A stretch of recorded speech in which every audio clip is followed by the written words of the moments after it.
Yes, so we in 2011 at CERN, we were in the situation that we were running the LHC finally, the Large Hadron Collider, and at the same time we're looking into future options, and we realized that there's a new technology around, which is plasma acceleration. And plasma acceleration had made significant progress around the world. At the same time, French industry was providing the lasers, for example, in Berkeley, that was allowing the progress being made in laser-driven plasma acceleration. So we said, that's very interesting.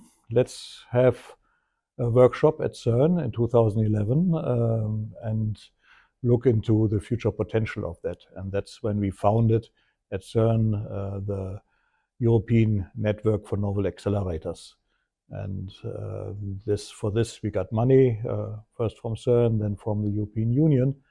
And while we were proceeding with this network, we realized if we really want to make a working device, we really have to make a design for a machine, for an accelerator, similar to the Large Hadron Collider, the LHC, which is a device which is working, delivering beam to users. So we wanted to do the same for plasmas. And then we said, okay, let's do a design. And if you have a design project, you need a name. And this name was then chosen to be EuPRAXIA, European Plasma Research Accelerator with excellence in applications.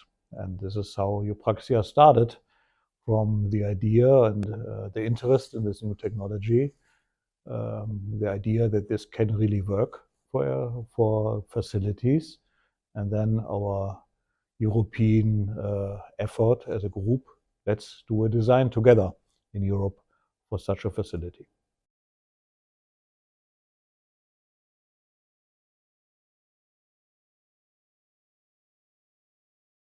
The biggest challenge conceived was that there are many excellent groups in Europe, in France, in UK, in Germany, in Italy, and other countries, but they all work independently. And even inside a country, there were several groups working on their own. And this was considered to be a big disadvantage and a big challenge.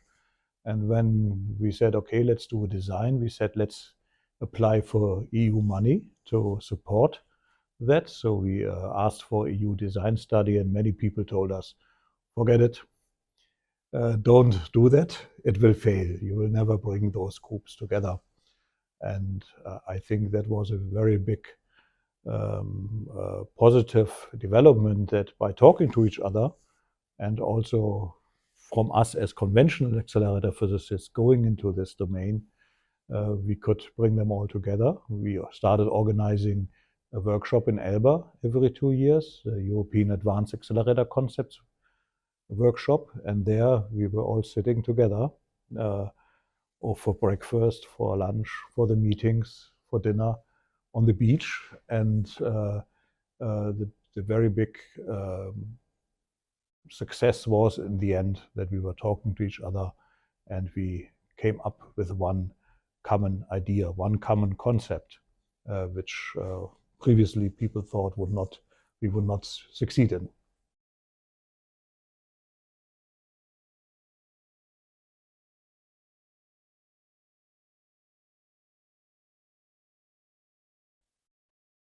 Yeah, the approach was that we write one common concept altogether, and we get money for doing that. So it's all successful.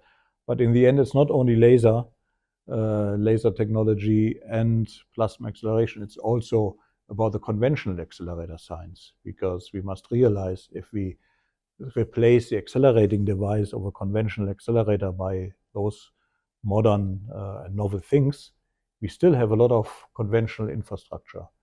So the success was really coming by putting those three groups together. The conventional accelerator people who had built big facilities like the Large Hadron Collider. We had people who had built free electron lasers already. We had people who were building synchrotron light sources. And we put that together with the laser specialists who know how lasers work and how you can make them useful for users, and also the plasma accelerators. All this together was then building a big effort, and in the end, the success of also attracting financial support from our community, but also from the European Union, which supported us strongly and liked this common approach, was then also motivating people even more to work together.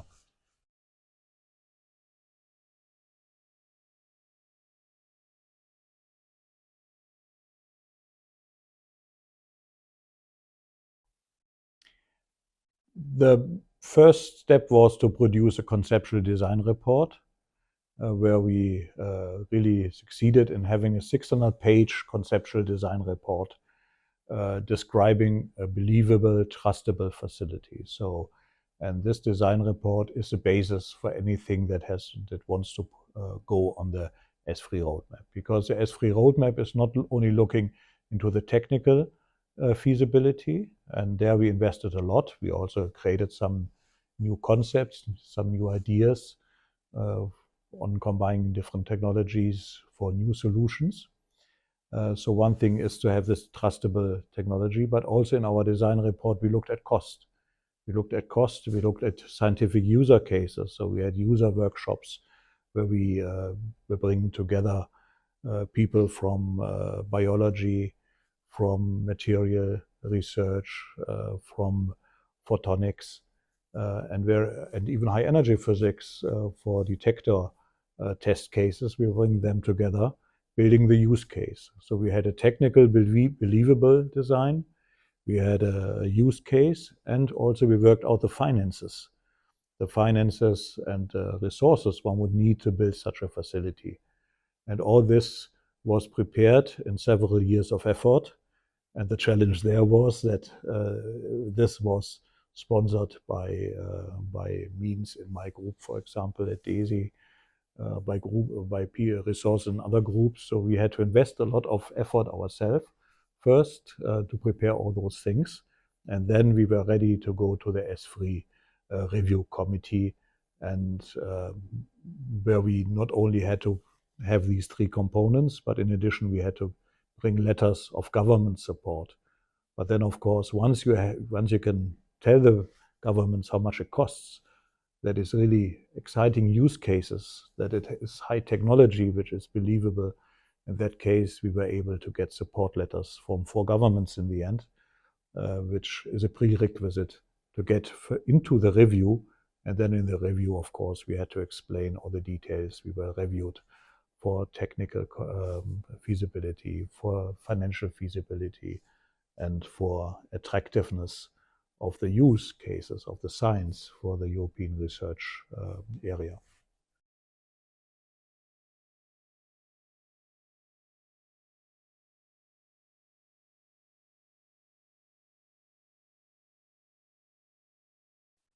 Yeah, there's a potentially very large impact, because we must realize that charged particles, which have higher energy coming from accelerators, have quite a lot of applications nowadays already.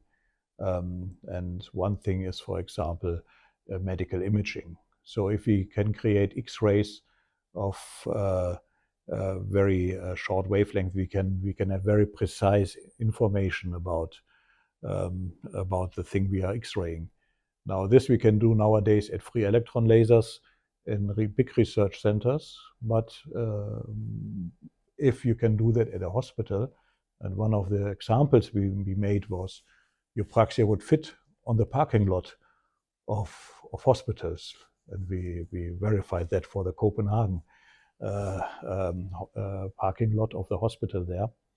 So if you fit on the parking lot, we can have a lot of big advantages, because you can look with more precision into the medical condition of the patient. You can also X-ray with high precision tumor cells and tumors while the organ is moving, so you can irradiate more precisely. So this is just one example, but there's another one which I like very much, is, for example, material science, where you use the high energy electrons we create from our plasma accelerators to produce secondary positrons. And with the positrons, because it's also compact, we can do positron annihilation spectroscopy and look at microcracks. So we live in the age of nanoscience, nanotechnology, so we also have to worry about nano cracks. And this technology would provide an additional reach into this study method for material science, which doesn't exist today. So we don't just build it more compact and less expensive, which benefits then many applications. We also reach new territory, which we cannot reach with other technologies, because compactness in some cases also provides unique performance gains.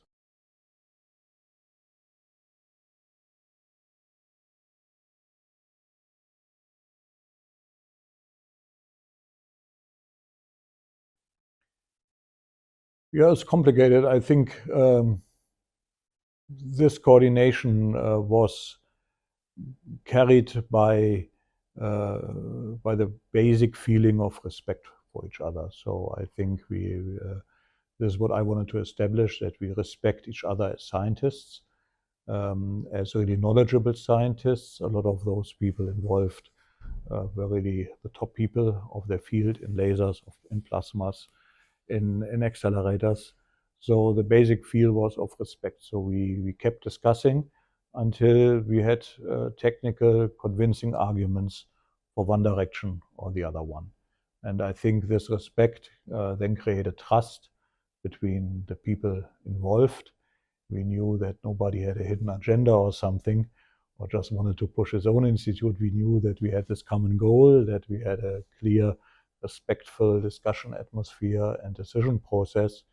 And then with this spirit of respect and trust, we could keep everybody on board and also delegate work, because it's clear with up to 50 institutes, which we had in the end, we could not microcontrol or lead every single detail. We had to trust on work package leaders, on some institutes to do their work correctly, and then come back after a few months to our common meetings and there exchange our information and to fine tune. But we couldn't do the work all in meetings. So we had to trust and respect that people know what they do.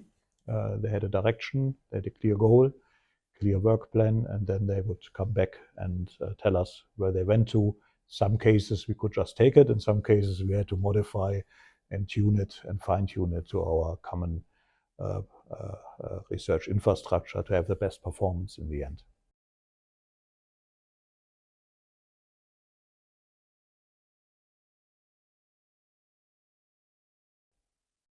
My hopes are that, and my expectation is, and I think I'm pretty convinced that this will really happen, is that at first there will be a EuPRAXIA new building in the campus of the Frascati National Laboratory in Italy, close to Rome. And this facility will be set up. The construction will be starting soon, and there will be then the first international laser, first plasma research facility worldwide, including some laser support, but also our F drivers. So this facility will be put in place. Hopefully by the end of the 20s, it will start working. And as soon as it's working, it will produce science. So it will attract a lot of people, young students, researchers from the Italian area around Rome, the metropolitan area, but also from all the southern parts of Europe. This facility will then be the most compact free electron laser in the world, but it would also be the most southern free electron laser in Europe.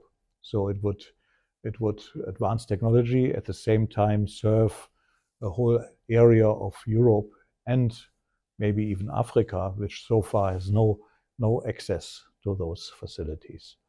And we have to realize that there's a overbooking of the existing facilities. So many researchers would like to do research on those light sources, particle sources, like we are building one, but they have no chance to get access because there's a heavy overbooking of the available time. So having this additional time will create opportunities, will create new discoveries, new ideas, and this is my hope but also my expectation that this will come.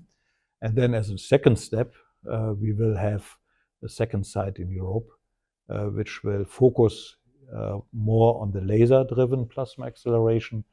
And then we would do the same in another area of Europe based on the laser-driven part. And in the end, we would have this facility, one more on beam-driven plasma acceleration, one on lasers, like a human walking on two legs. You are faster than on one leg. And I think this could be a breakthrough then towards a new generation of particle accelerators that will complement our existing facilities, but reaches into new areas, into new users, and to new opportunities.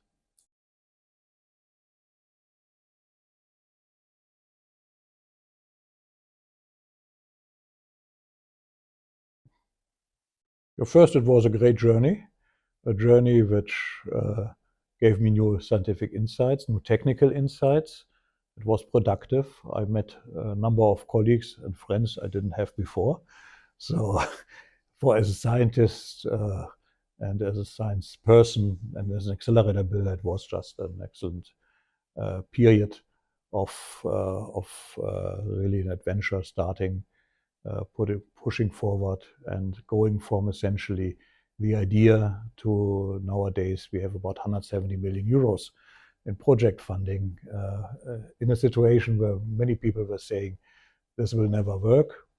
It can never be realized. So it was an incredible journey, and I just want to mention today we have proof of free electron lasing in those modern technologies. So our dream was even verified in the meantime. So I think that was a perfect experience. It was very nice. What would I do different? Interesting question.